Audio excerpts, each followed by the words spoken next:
ហេតុអីបានប្រទេសទីម៉ូខាងកើតចង់ចូលជាសមាជិកអាស៊ានបងប្អូនបាទអាស៊ានឥឡូវគឺឡើងតែមួយប្រទេសហើយបាទពីមុនមានតែ10ប្រទេសទេបាទឥឡូវនេះគឺឡើងតែមួយប្រទេសហើយតែសារប្រទេសទីម៉ូខាងកើតគឺចូលរួមជាសមាជិកអាស៊ានបាទទី11តែម្ដងបាទហើយប្រទេសទីម៉ូខាងកើតនេះជាប្រទេសមួយដែលតូចមែនទែនបងប្អូនតូចទំហំផ្ទៃដីតែ11507គីឡូម៉ែត្រការ៉េទេបាទផ្ទៃដីប្រទេសទាំងមូលបងប្អូនតូចមែនទែនហើយប្រទេសទីម៉ូខាងកើតនេះគឺជាប្រទេសមួយដែលមានព្រំប្រទល់ជាប់នឹងប្រទេសឥណ្ឌូនេស៊ីបងប្អូនហើយរំពាត់ទៅដោយសមុទ្របាទសមុទ្រទីម៉ូសមុទ្រសាវូសមុទ្របានដាបាទហើយជាប្រទេសដែលសម្បូរទៅដោយគ្រោះធម្មជាតិផងដែរបងប្អូនដូចជារញ្ជួយដីឬក៏ព្យុះអីចឹងបងប្អូនបាទភ្នំភ្លើងព្រោះនៅ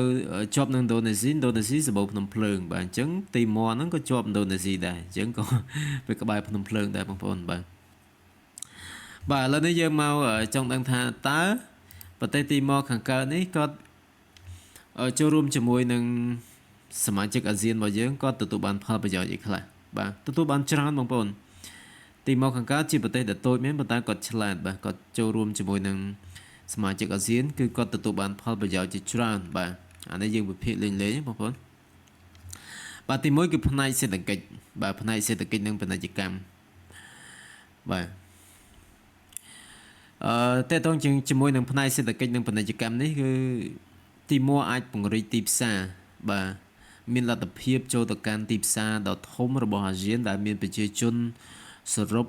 បាទជាង650លាននាក់ហើយវានឹងជួយជំរុញដល់ការនាំចេញនិងការតេទៀងការវិនិយោគផ្ទាល់ពីបរទេសនិងពីបណ្ដាប្រទេសសមាជិកនិងដៃគូរបស់អាស៊ានបាទមានឱកាសវិនិយោគទីម៉ូខាងកើតគឺនឹងคล้ายទៅជាគោលដៅនាំចេញនិងវិនិយោគដ៏មានសក្តានុពលមួយសម្រាប់សមាជិកអាស៊ានដែលអាចជួយជំរុញការអភិវឌ្ឍវិស័យសំខាន់ដូចជាទេសចរណ៍កសិកម្មនិងថាមពលបាទហើយតើតើជាមួយនឹងការអភិវឌ្ឍហេដ្ឋារចនាសម្ព័ន្ធតាមរយៈការចូលរួមនៅក្នុងគម្រោងតភ្ជាប់របស់អាស៊ានទីម៉ូខាងកើតអាចទទួលបាននូវជំនួយបច្ចេកទេសនិងហិរញ្ញវត្ថុដើម្បីអភិវឌ្ឍហេដ្ឋារចនាសម្ព័ន្ធរូបវន្តនិង Digital បាទនេះតើតើជាមួយនឹងផ្នែកសេដ្ឋកិច្ចនិងហិរញ្ញនិងពាណិជ្ជកម្មបងប្អូនបាទផ្នែកនយោបាយនិងសន្តិសុខវិញគឺទទួលបាននូវសន្តិសុខនិងស្ថិរភាពនៅក្នុងតំបន់បាទសមាជិកអាស៊ាននៅក្នុងប្លុកអាស៊ាននឹងជួយពង្រឹងសន្តិសុខនិងស្ថិរភាពនយោបាយរបស់ទីម៉ូព្រមទាំងផ្ដល់វេទិកាសម្រាប់កិច្ចពិភាក្សានិងដោះស្រាយបញ្ហាជាមួយប្រទេសជិតខាងនៅក្នុងតំបន់ផងដែរការកែសម្រួលទំនាក់ទំនងគ្នាការទូតបាទការចូលជាមួយនឹងសមាជិកនឹងជួយកែលម្អនិងពង្រឹងទំនាក់ទំនងការទូតជាមួយប្រទេសជិតខាងនៅក្នុងតំបន់អាស៊ីអាគ្នេយ៍ជាពិសេសឥ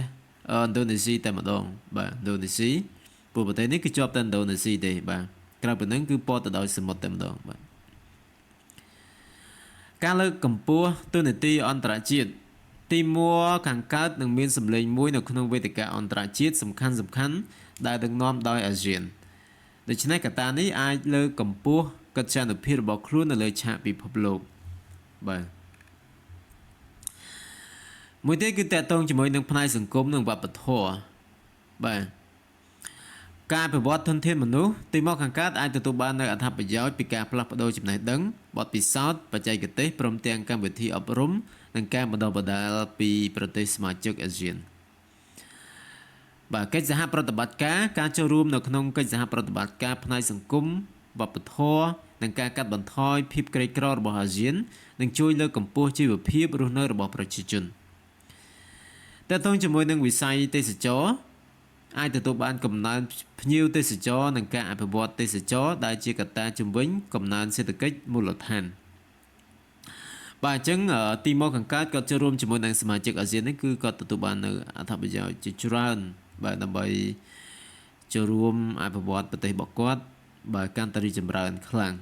បាទដោយសារប្រទេសនេះគឺផ្ទៃដីតូចបាទផ្ទៃដីតូចហើយប្រជាជនក៏តិចដែរប្រជាជនមានប្រហែលជា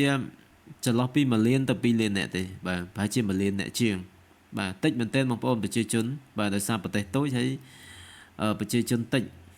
បាទអញ្ចឹងក៏វិស័យផ្សេងក៏វា